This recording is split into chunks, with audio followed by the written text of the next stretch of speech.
Let's do a little front office insights presented by Sage. Joining us now, President of Baseball Operations for the Mariners, longtime President, Jerry Dipoto. Jerry, it's Brian Kenny. Thanks so much for joining us today. Good morning, Brian. Anytime. Hey, nice sweep. You're about to sweep. You're hoping to sweep, but you beat the Astros 3 straight. Tell me something about your club. Again, what you know this early. I know it's early, but what do you know? We got off to a slow start offensively. We just weren't swinging the bats like we can, especially in the middle of the order. But this is a really deep team. I think it's the best lineup 1 through 9, and even the role players who come off the bench in situations that we've had since I've been here. And, our pitching staff, with the exception of Bryce Miller, is healthy. And, right now, tough to really argue with the performance that they've delivered over the first few weeks of the season. And hopefully this weekend has been a signal that we're hitting our stride offensively and get it rolling. Again, part of you being, and a lot of people are saying that you're a complete club, was getting Brendan Donovan. I guess a 3-team deal. How do you work that? Again, you make trades. Like you people know when you're on the phone, they know Jerry's ready to do business. How did you get that done again? And how did it take a third team to get that done? We make trades. Our favorite partner in trades has typically been Tampa because they too make trades. And, when Chaim took over the spot in St. Louis and they decided on a direction for 26, we had really set our eyes on Brendan Donovan. We had tried to acquire him the last couple of years. They had a lot of interest in Donnie, not surprising. He's a good player at an affordable rate, and he's controllable for a couple more years, and the makeup is outstanding. And we just weren't able to line up with them directly because of the expectation that the market was going to bear more than we were offering. And enter Tampa Bay, just called Eric and asked him if he had any interest in getting involved and serving as a lever, and that worked out. Dave Cameron and Jeff Sullivan, I think in the background, were doing some work to drive the talking heads to good decisions. And I think we made one. And, we're thrilled to have Brendan Donovan. He's been as advertised and maybe even more. You bring up Dave Cameron, like he was a regular on this show 14 years ago. So that's Dave Cameron of Fangraphs. Tell me something about what is he doing for your club? Dave sits in the player personnel spectrum and covers just about every angle from player personnel, from major league acquisitions to professional scouting. He will be deep in the weeds on waiver wire claims and minor league free agents. He also contributes with us in the draft and even on the international side. He's kind of a catch-all for player personnel and I would say procurement to make sure that from the Far East to the major league markets and minor league acquisitions, he's prominent in everything we do, and he's been an awesome addition. He's been a part of what we've done here for the last handful of years, and really makes the people around him better because his take is just a little different than anybody else, and you need variety to make good decisions. That's great. I mean, a lot of people love to see what he used to write in Fangraphs and other places. I know he went to the Padres and now doing great work for you. All right, Jerry, Raleigh 1 year later, what can be expected after that monster year? I think Cal's putting a lot of pressure on himself right now to deliver something on par with what he did a year ago. That was the greatest year, perhaps, offensive season in the history of catchers. So to expect that he was going to do that again is maybe a little high cotton.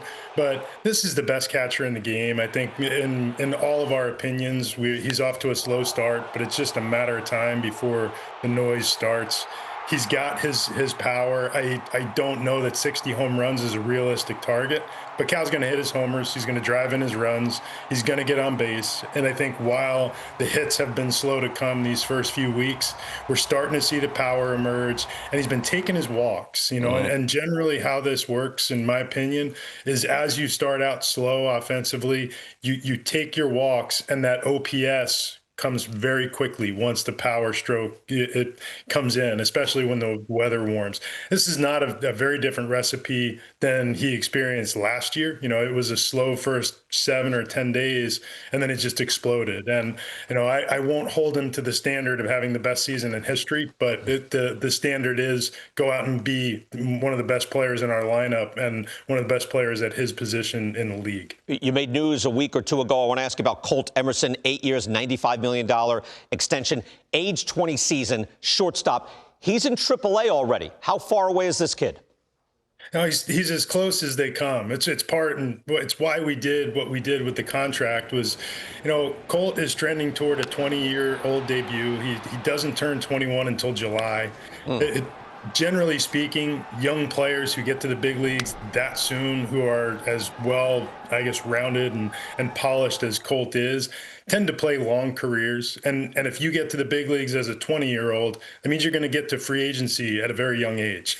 And our goal here was to make sure that we had a marriage with Colt set up through what should be some of the most productive years of his career. And, I said it to him, and I didn't say it jokingly. If we do this right, we drafted Colt in the first round. We signed him, gave him his bonus, and he's now progressed through the system very quickly. We just did an 8-year deal with an option for a ninth.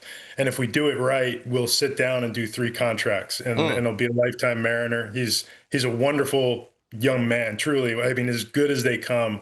And that is in addition to filling up all of the boxes in terms of your polish as a player. Yeah, that's what it's all about, right? That's why you're in business. Like Joe Mauer, that's why we're in business. This sort of kid. Give me your philosophy on the strike zone challenge. We're running out of time, but you guys are 17 for 33. It's funny. You were a major league pitcher. You do not let pitchers do it. Even George Kirby, you're 1 for 1 with your pitchers. Give me your philosophy. How deep in the weeds did you get in spring training on what you were going to do tactically? Tactically, the only thing that we determined or discussed in the spring was that we would prefer that this be done from the catcher. When we're challenging pitches as a defensive team, when we're challenging pitches, the catcher has the best view of it. And right now, I think Mitch Garver has been exceptional. I don't know if he's missed one yet. This is an area where Cal has generally excelled when we've done this as a test study. Yeah, he hasn't. Yeah, the pitchers are just a little further away from the action.